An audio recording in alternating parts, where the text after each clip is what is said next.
দেওবন্দি উলামায়ে কেরামের সাথে সংশ্লিষ্ট যতগুলো রাজনৈতিক সংগঠন রয়েছে তার মধ্যে সর্ববৃহৎ রাজনৈতিক সংগঠন ইসলামী আন্দোলন বাংলাদেশ। কাজেই সেই জায়গা থেকে ইসলামী আন্দোলন বাংলাদেশের দায়িত্ব সবচেয়ে বেশি।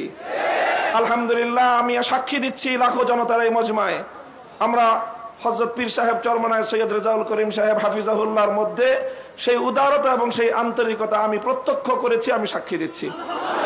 এই জন্য আমরা আশাবাদী আগামী দিনে ইনশাআল্লাহ আমাদের ঐক্য প্রতিষ্ঠিত হবে। এই জন্য আমাদের যেই কথা আমরা একমত সেটা হলো, আগে আমাদের উলামায়ে দেওবন্দের নেতৃত্বে যে সকল রাজনৈতিক সংগঠনগুলো পরিচালিত হচ্ছে আমরা আমাদের মধ্যে আমাদের ঐক্যকে আরো সংহত এবং মজবুত করব।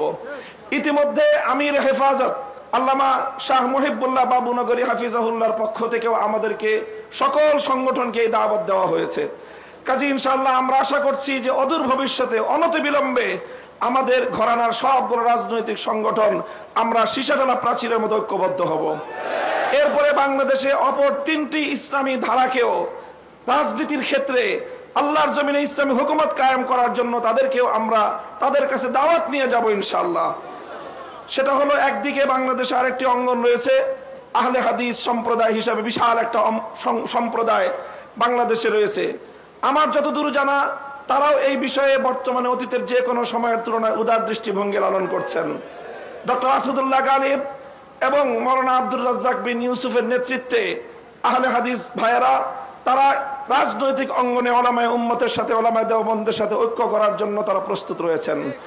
আমাদের আরেকটি অঙ্গন রয়েছে যাদেরকে আমরা সুন্নি বলে জেনে থাকি, সেই সুন্নি ভাইয়েরাও আমি আশা করি এবং আমার কাছে যতটুকু ধারণা তারাও ঐক্যের জন্য প্রস্তুত রয়েছেন। তৃতীয় যে আরেকটি গ্রুপ রয়েছে জামায়াতে ইসলামী বাংলাদেশ, যারা দীর্ঘদিন ধরে রাজনৈতিক অঙ্গনে আল্লাহর জমিনে আল্লাহর আইন বাস্তবায়ন করার স্লোগান নিয়ে যারা কাজ করছেন তাদেরকেও আমরা উদাত্ত আহ্বান জানাবো এবং তাদের কাছে আমরা দাওয়াত নিয়ে যাব। এইভাবে উলামায়ে দেওবন্দ যদি ঐক্যবদ্ধ হয়ে আহলে হাদিস সুন্নি জামায়াতে ইসলামী সহ ঐক্যবদ্ধ হতে পারে, বাংলাদেশের উম্মতের উলামায়ে কেরামের কাছে জিজ্ঞাসা করা ছাড়া কোন রাজনৈতিক সিদ্ধান্ত গ্রহণ করা যাবে না। বাংলাদেশ ইনশাআল্লাহ আল্লাহর নিজাম অনুযায়ী চলবে, কোরআনী শাসন বাস্তবায়ন হবে ইনশাআল্লাহ। সেই দিন আমরা দেখতে পাবো, আমাদের হায়াতে আমাদের জীবদ্দশায় দেখতে পাবো। আমি আশা করি আগামী নির্বাচন হবে আমাদের জন্য সেই ধরনের বৃহত্তর একটি ঐক্য জাতিকে উপহার দেওয়ার মোক্ষম সময়। আমি আপনাদের সকলের কাছে দোয়া চাই যে এভাবে যেন আমরা আমাদের ভূমিকাগুলো পালন করে যেতে পারি।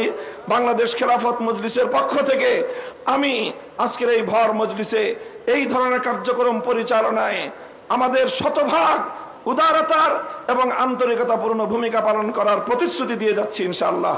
নাসরুম মিনাল্লাহি ওয়া ফাতহুন করিম। আসসালামু আলাইকুম ওয়া রাহমাতুল্লাহ।